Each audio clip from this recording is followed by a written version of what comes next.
Familiar? Should. This is our weird fan cycling game. I had a video, you saw it. I changed the clock, it was off. I turned it on, it came on. We are off downstairs. The defrost is working properly because the fans are off downstairs. And the defrost heaters are on, but you can hear we're not pumped down. It's indeed running in a vacuum, which means let's try some percussive maintenance. Nope. Which means this brand new bad pressure control is also bad. Come on, man. Come on, man. Freaking bad defrost clock, bad pen mechanical, now bad. It works. It was set like an idiot. I'll show you the picture. Look how it was just set.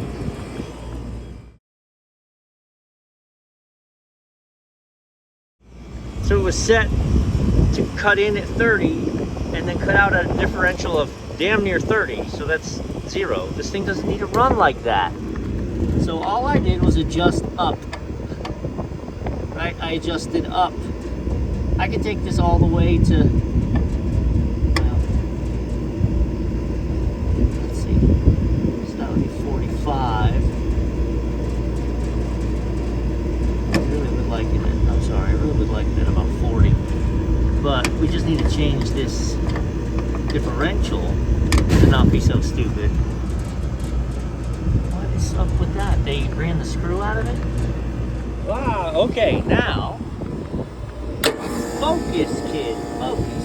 Yeah, no, we're still not. That should not have come on. Okay, my solenoid has got to be open downstairs.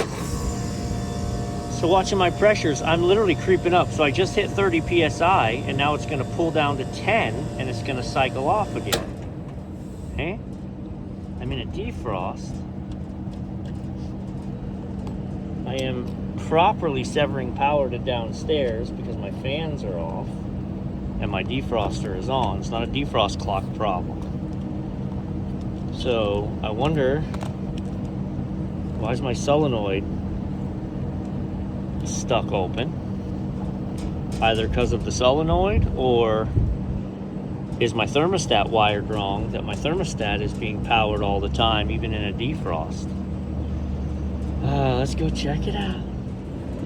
Okay, there it is. I pulled the solenoid off downstairs.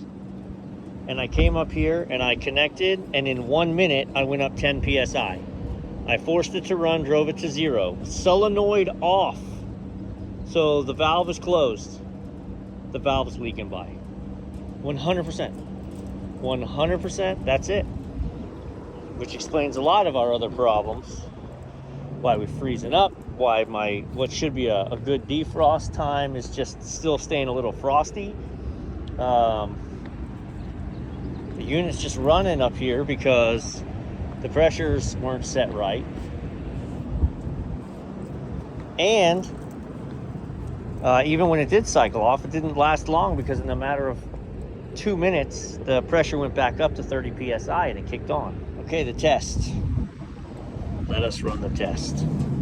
Let me show you something.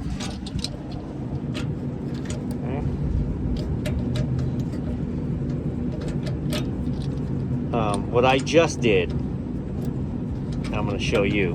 What I just did was I was attached here to my liquid line, or to my suction line. I think we've got everything reopened up. No, this is mostly closed. So let's open up the suction line. I closed my liquid line, and then I fired up the unit. And so what that did, right, was it did not let anything go out. I want to find out, sorry, my brain. Okay, I'm bleeding by. I'm getting low pressure here all the time. Now, I'm pretty sure I'm getting it because my solenoid downstairs is bleeding by. That being said, I want to prove that it's not the compressor bleeding by. I did that by I got mixed results on my liquid line, so I wanted to be more sure. I did that ultimately by closing my suction line. I have a service access tee right there. So I was able to put my access tee here, which is next step compressor. Close this, tap the contactor. That pulled me down to 0, and then when I let go, I wanted to make sure it wasn't bleeding through the suction valves of the compressor. It wasn't, it held at 0. So I know my refrigerant bleeding through is bleeding through from the bottom. So now we're gonna close off the liquid line. I am gonna call Heatcraft Tech Support just because this is a warranty thing and I need record of everything so that I get paid properly, because yay, warranty work. We're gonna close the liquid line, okay? I'm gonna show you what happened. This unit is technically overcharged based on, we don't have a really long line set, okay? So this is shut down now. When we fire up, we're gonna run. It's not going anywhere. I should be drawing back all of my refrigerant into the condenser so that I can do my work downstairs. Problem is,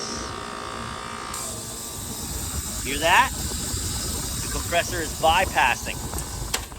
The compressor is bypassing because there's too much pressure on this side of it with nowhere to go.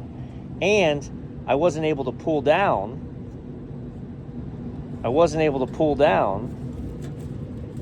Low enough to pump down. I still got 30 PSI in the box. So the receiver capacity was too much, so that when I tried to pump it down, I got nowhere to go. All right, I just talked to Heatcraft, who was very kind and helpful. I always just like to call and explain, like, look, I proved it's not the valves in the compressor.